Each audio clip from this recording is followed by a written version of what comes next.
Wellness Connection of Maine. Ugh. All right. We have another speaker that we want to bring up here. And he's going to give you a little curriculum about cannabis. His name is John DeBork. And he has a little speech to talk about. It's called the Cannabis Curriculum. Give it up for John DeBork.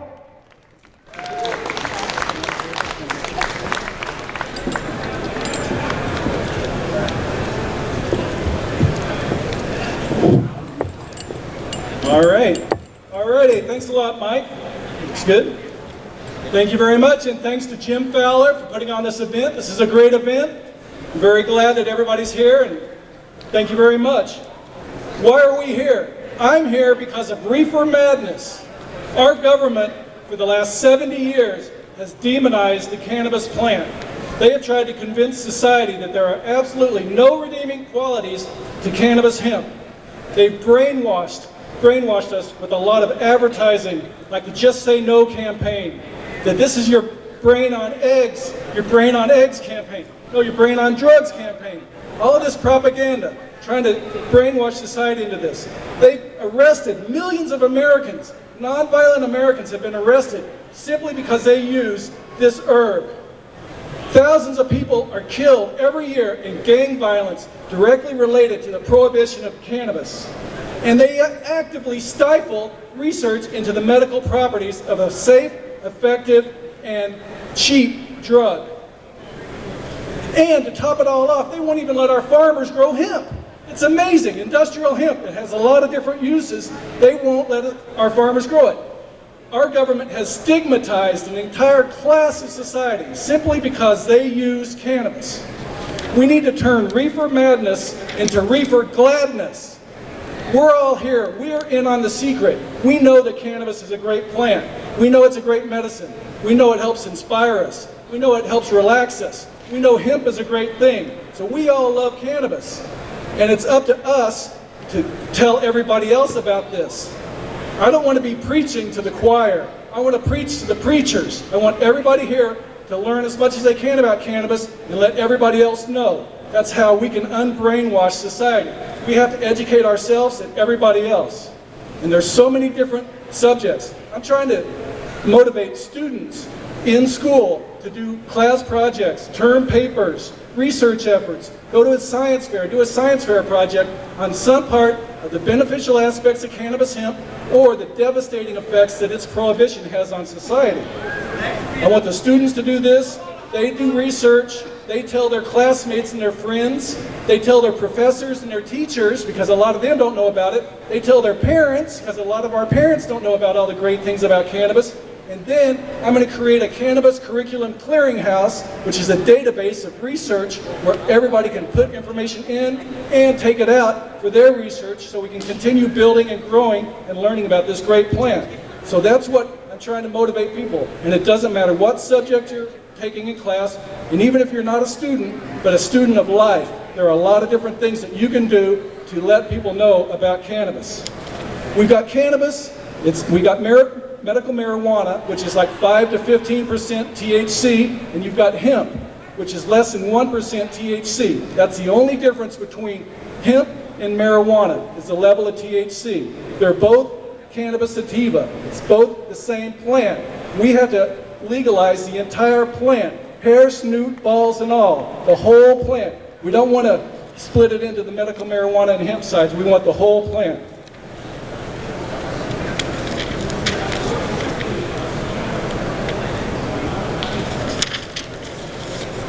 Cannabis has been used for thousands of years by almost every civilization on earth. We've used it for medicine. They used it, the stalk, for rope, for paper, for clothing, and then they realized the flower was a really good medicine and it relaxed them and it had a lot of beneficial medicinal aspects. And the seed, the hemp seed, is very healthy. So we have one plant that can do all of these different things, and it was used by almost every civilization on earth. But we need to study that. We need to learn more about the history of this great plant. The engineering, if we have any people that are into engineering out here, because of reefer madness, our farmers have not been growing hemp. So all of the machinery to process, to harvest, to cut down the hemp there's been no research and development in it. So we need a lot of work to be done in this area so that we can start, when we do start growing hemp, we'll know how to process it. We also need to study the tensile strength of hemp. Hemp grows about 10 feet tall, and the hemp fiber runs the entire length of the stalk. So the tensile strength of this hemp fiber is very, very strong. You can do a lot of things with it, composite plastics and things like that. But we need a lot more research. So if you've got any engineers out there, I need your help. If you're into environmental sciences, environmental studies, hemp is tremendous. Hemp does so many great things. You can make biodegradable hemp plastic out of the stalks. You can make biodiesel out of the seed. You can make ethanol out of the inner part of the stalk. Is called a hurd. 70% cellulose. So you can make ethanol out of that, and you can also compress the stalk into wood pellets for your wood burning stoves. So you have all these different fuel sources. And we need to compare hemp to corn and other plant crops to show that hemp is a much better source of fuel. They're making car parts out of hemp. The long fiber is very strong, it's biodegradable, and it's lightweight. So car makers, automakers are learning if they want to make green cars, using hemp is an excellent thing for that. There's a property called phytoremediation. Hemp can draw toxins out of the soil and it stores it in the seeds. After the Chernobyl nuclear accident in the 80s, they planted hemp all around the nuclear plant and it helped detoxify the soil. So we need to use hemp to help us clean up our environment. So there's just so many different things you can do with hemp in the environmental area. If you're into architecture or construction, and we might have some people that are in the building industry out here, you can build an entire house out of hemp. It's amazing. The inner part of the stalk, the hurds, you mix that with lime, sand, and water, and it makes a concrete. It's a very good insulator, it's fireproof, it's breathable, so it absorbs moisture when it's wet out, and it lets the moisture back out, so it keeps a very stable temperature. This hemp concrete is going to be a great new product. They're building houses in England, and they built a few houses in North Carolina, so this is going to be a new thing. You can make particle board out of hemp, so you can build a house out of it. You've got concrete, you can make particle board, you can make hemp composite shingles, you can make insulation, and you can also use hemp fiber for carpet, upholstery, and draperies. So you literally can build an entire house out of hemp, and you can heat it with the biodiesel or the wood pellets. So you've got all these great things about the stalk that you can do with hemp. But the hemp seed is also tremendously healthy, and it's tremendously good for you. It's very high in protein, it's high in fiber, it's high in the essential fatty acids, the omega-3 and omega-6 essential fatty acids, but it will not get you high. You cannot fail a drug test by eating hemp foods, so remember that. But it's got so many other great properties. It's cholesterol-free, it's gluten-free, so there's a lot of people out there that can't eat wheat products because of the gluten. Hemp is no problem. If you're lactose intolerant and you can't drink milk, drink hemp milk. It's very good for you. There are no known allergies to hemp foods, which is amazing when you think of how many people are allergic to peanuts these days. So there's a lot of great hemp foods out there. There's hemp milk, shelled hemp seed, hemp power bars, hemp protein powder, and you can buy hemp products at a lot of different stores. And one thing that everybody can do to help end prohibition is to buy more hemp products. And the reason this is because if we can make the hemp industry big enough, we can convince our government to let our farmers grow hemp. So help fight prohibition, help end prohibition, one delicious bite at a time, and go out and buy some hemp foods. They're all over the place at Whole Foods, at your local health food store in Portsmouth, and all over the place, and in Portland. And if your shopkeeper doesn't have it, let them know. Tell them you want your hemp foods. Hemp seed oil is very good for the skin also. The essential fatty acids and emollients help moisturize your skin and make it very soft. Hemp seed oil is very good for a number of skin ailments, and there are a lot of great hemp seed oil products out there. And Dr. Bronner's has done a lot. I'm sure everybody knows about Dr. Bronner's soap. They've been around for a long time. They use a lot of hemp seed oil in their soaps. So go out and buy some Dr. Bronner's. You're going to be helping yourself, the environment, and the hemp industry. We need to understand the economics of the hemp industry, because we are starting an entire industry from the ground floor. It's very, very small, and it's very difficult. All of the hemp products in America right now that you get are imported because our farmers can't grow hemp. we have to import that hemp from Canada, China, and Europe. So the cost is going to be a lot higher than normal products. Also, the economies of scale hasn't kicked in yet. They're only growing like 30,000 acres of hemp in Canada, where they're growing like 200 million acres of corn, wheat, cotton, and soy in America. So they're growing so much less hemp, the price is higher. So keep that in mind, because the hemp products are higher, and a lot of people say, oh, I don't want to buy hemp products because the price is so high. But we have to understand that they're not making near as much of it, so the price is going to be higher, and we need to support the hemp industry that way. I also think industrial hemp can help revitalize rural America, and up in Maine too. The farmers could use this. Local farmers, local economies. If you could grow your own building materials, you can grow your own seed, which you can make fuel out of, and you can grow your own paper and clothing. These, the neighborhoods and the areas would become more self-sufficient, and that money would keep getting spent over and over again locally instead of sending it overseas or across country. We need people to invent new products made out of hemp. We are at the ground floor of this, the hemp industry. If you ever wanted to be on the ground floor of anything, this is it. The sky is the limit. But because the industry is so small, we have to remember to make sure you take small steps, because the expenses are going to be a lot higher, the competition is going to be really brutal, and this is a war. And like any war, the first ones over the hill are a lot of times the first casualty. So keep that in mind. But we do need entrepreneurs and innovators out there starting new companies, inventing new products. We need to study how hemp and cannabis, especially cannabis and marijuana, is portrayed in the music industry. We know that Willie Nelson and Bob Marley, that cannabis influenced them greatly. But there are a lot of different television shows now where they have cannabis and marijuana, and the people that are smoking it are a lot more normal. It used to be everybody was, if you're smoking marijuana on a TV show, you're definitely not, they're showing you in a bad light. Now they're changing the portrayal of marijuana users, which is a good thing, but we need to study that and look at that. Also, there's a couple in Cambridge, Mass. that has written a musical, a hemp musical. If anybody wants to put on a hemp musical, the Caitlin County Hemp Wars is a great story. It's got great music, and it's about a family trying to save their farm by growing hemp. So if anybody wants to, if we have any geeks out there that want to help me put on this musical, the writers of this musical will come up and help work with you on that, so let me know. We've had a lot of great talk about medical marijuana. Dr. Sulak talking about all the great things that cannabis can do for you. We talked about the endocannabinoid system. We need to do a lot more research on the endocannabinoid system.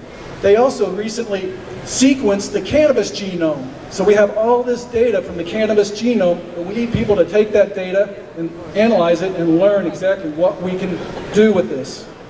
And there are over 60 cannabinoids. Everybody knows about THC. That's a cannabinoid that gets you high, and Dr. Sulak was talking about CBD, but there's over 60 other cannabinoids. And you can even, if you discover a cannabinoid, you get to name it. So you can name it something like tetrahydrocannabidiol or something like that. So do some research and come up with your own cannabinoid.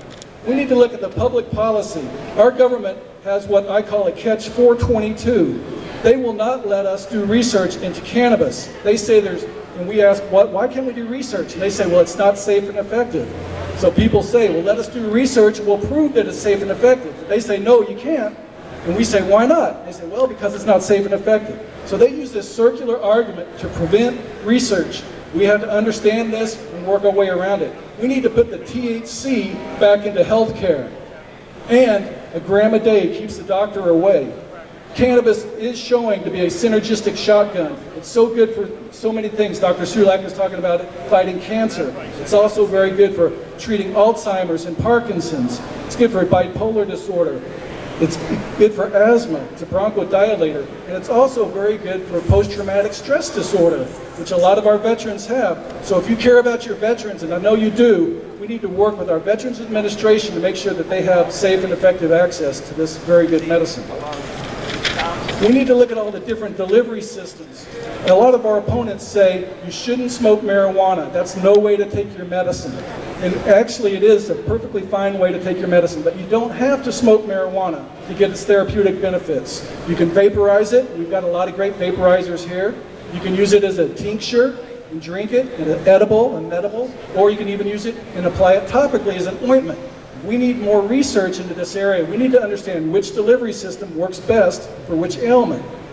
We need to show that cannabis is much safer than alcohol. There's no lethal dose to cannabis. You cannot kill yourself smoking cannabis, while unfortunately way too many people do drink themselves to death or overdose on illegal pharmaceuticals. So if you're on pain medications and you're finding out that cannabis is reducing the number of pain medications that you use and improving your quality of life, let people know about that. Let your doctor know about it. Our doctors don't know this, so we need to let them know. We need to talk about it.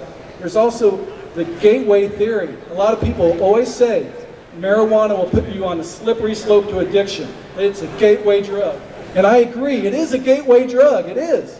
But it's proving to be a gateway away from tobacco, a gateway away from alcohol, and a gateway away from debilitating pharmaceuticals and other narcotics. And it's true, I know a lot of people that have quit cigarettes and alcohol and other drugs, and now they're smoking a little bit of marijuana every day. It's very great. So it is a gateway drug, it's just a good gateway. A lot of people self-medicate it without even knowing it. They may have ADHD, they may be depressed, they may have anxiety, and they smoke a little marijuana and it makes them feel better. So there's just a lot of different applications for this very good drug. We need to understand the economics of prohibition. Pharmaceutical companies spend hundreds of millions of dollars every year researching and marketing these pharmaceuticals, drugs that have a laundry list of side effects, while you can grow marijuana in your backyard for dollars on the ounce. In Israel, they're providing medical grade marijuana to patients for $30 an ounce. High grade marijuana, $30 an ounce. That's how much it costs to produce. That's what it should be. But we need to calculate how much we could be saving if more people use cannabis. We need another catch 422 is our government putting these roadblocks up to the dispensaries in California and Colorado. They recently said, in addition to busting a lot of these dispensaries, they said that the dispensaries cannot deduct taxes. They cannot deduct business taxes because cannabis is illegal, so it's not a legal business. So they're throwing up all these roadblocks in front of the dispensaries, but the medical industry is still growing, fortunately, so that's a great thing. We need to document the amount of money that's wasted every year in the custody industry. How much is wasted arresting, putting on trial, convicting, incarcerating, putting on probation, and drug testing nonviolent drug users. Over 700,000 Americans a year are arrested for cannabis and put into the criminal justice system. And a very high proportion of them are minorities and low-income people. So they're discriminating against a large class of society through prohibition. We need to document the expenses being wasted, and we need to show that we're wasting all this money. We could spend the money in a lot better ways. We need to look at the medical rights in the workplace. If you're using medical marijuana in the workplace, you have to make sure you maintain your rights. We need to look and see how marijuana has been used for philosophy and religion, theology over the ages. A lot of people use marijuana for inspiration as part of their religion. It gives them good thoughts and it helps them think clearly. We need to document that and show that people that use cannabis are just normal people, just like you and me. We need to look at the political science. Why are some industries, some countries and states more liberal and conservative than others? There's a lot of work, a lot of study to be done out there. We need to look at the sociology of this. Is there going to be a watershed event when society has its aha moment and they're just going to say, dang, prohibition's wrong, we need to end it? Or is it going to be like a billion baby steps where we incrementally march forward and finally turn the page, which is probably more likely the baby steps, and just keep working. Everybody here is making huge baby steps forward together, and I really appreciate it because we are changing this. And even if it's going to be a long fight, so even if we legalize marijuana tomorrow, the stigma is still going to be there for a long time, so we still have a lot of work to do. And everybody cannot do everything, but everybody can do something. So if everybody does a little bit, then we're all going to be working together to end prohibition. We need to look at the cannabis conundrum. We have a lot of different groups. We have the medical marijuana people, we have industrial hemp, and we have the activists. And we all don't seem to be getting along. We fight a lot, and we can't really put our heads together and work together to end this prohibition. So we need to figure out how we can all just start working together. And one thing that everybody can do is communicate more. We can write letters to the editors. We can call into the talk shows, talk to our doctors, talk to our family, talk to our friends. Let them know that cannabis is a great plant. We need to come out of the cannabis closet.